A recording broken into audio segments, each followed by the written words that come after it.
Selamat datang rekan-rekan di channel ini. Video ini kita membahas soal kompetensi teknis untuk honorer administrasi perkantoran ya.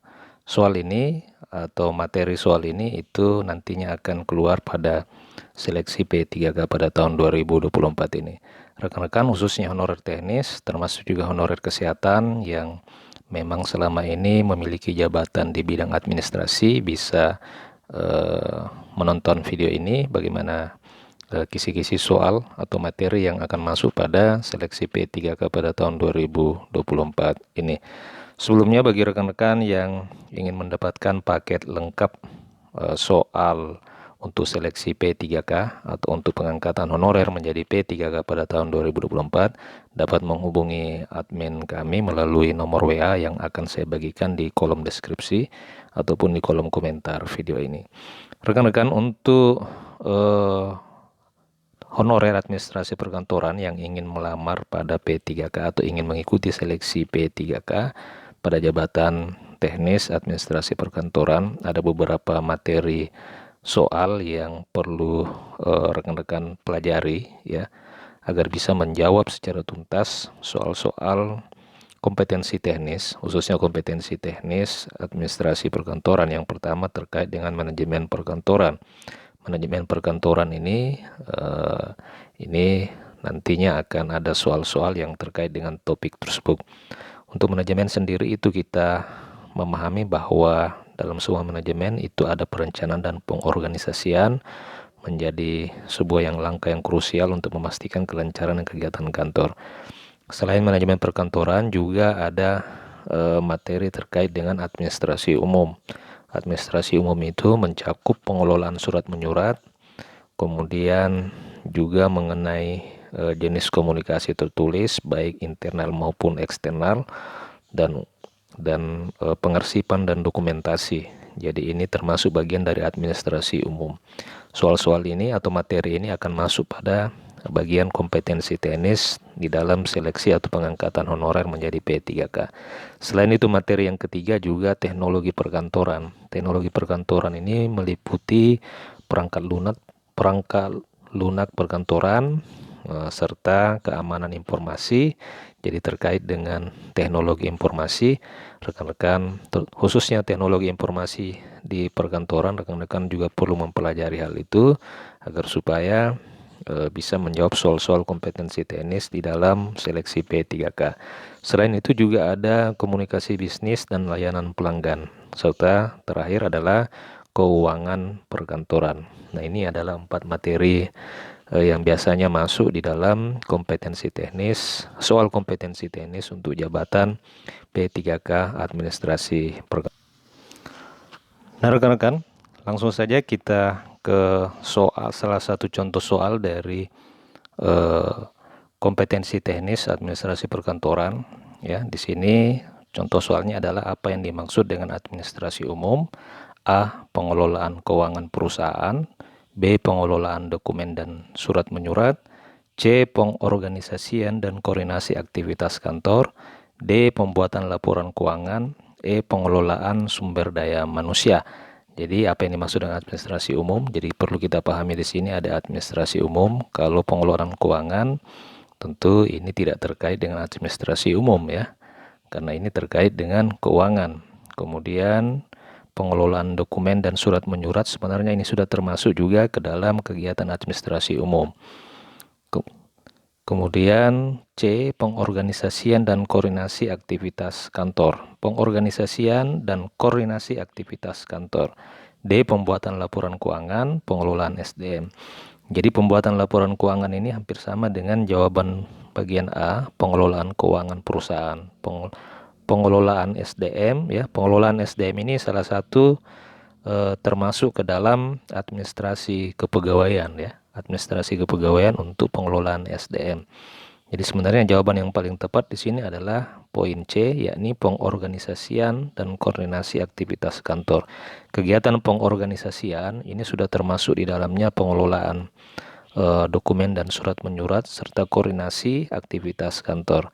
Jadi jawaban yang paling tepat untuk administrasi umum adalah kegiatan pengorganisasian, koordinasi aktivitas kantor. Kemudian soal selanjutnya, apa tujuan utama dari sistem pengarsipan di dalam administrasi perkantoran? A. Mengurangi biaya operasional. B. Menyimpan dokumen secara aman dan teratur. Jadi cara kita menjawab bisa kita pakai menggunakan sistem eliminasi, ya. Jadi ada perbandingan antara jawaban A dengan jawaban B. Jadi jika kita menyimak pertanyaan di atas, apa tujuan utama dari sistem pengarsipan?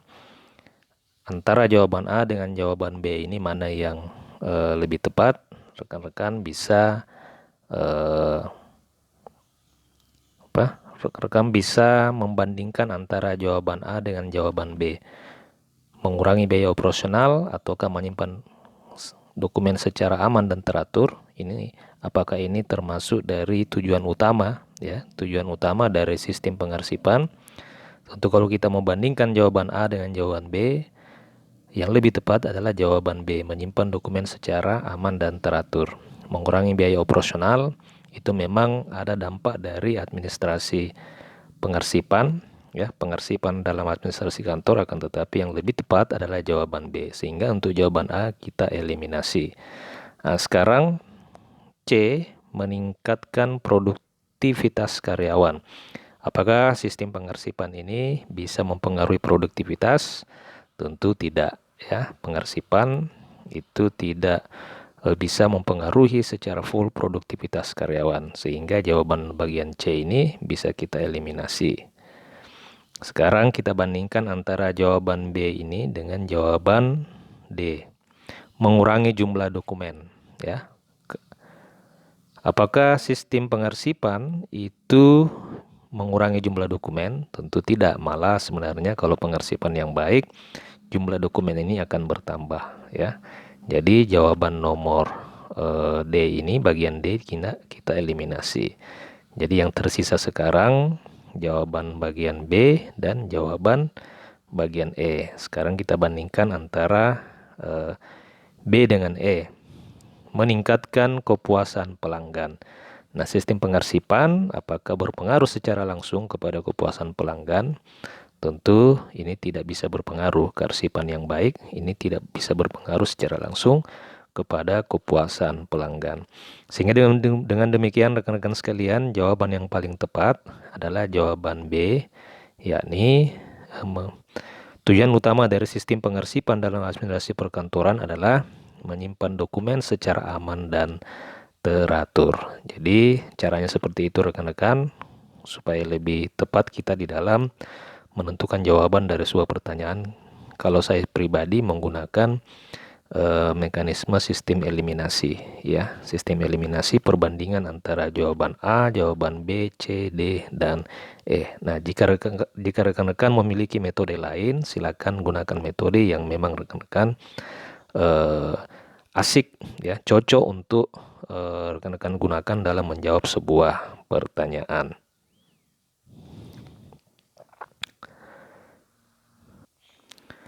Sekarang kita beralih ke pertanyaan selanjutnya, yakni dokumen apa yang biasanya berfungsi untuk memberikan informasi internal di antara staf, ya. Dokumen apa yang biasanya berfungsi untuk memberikan informasi internal di antara staf.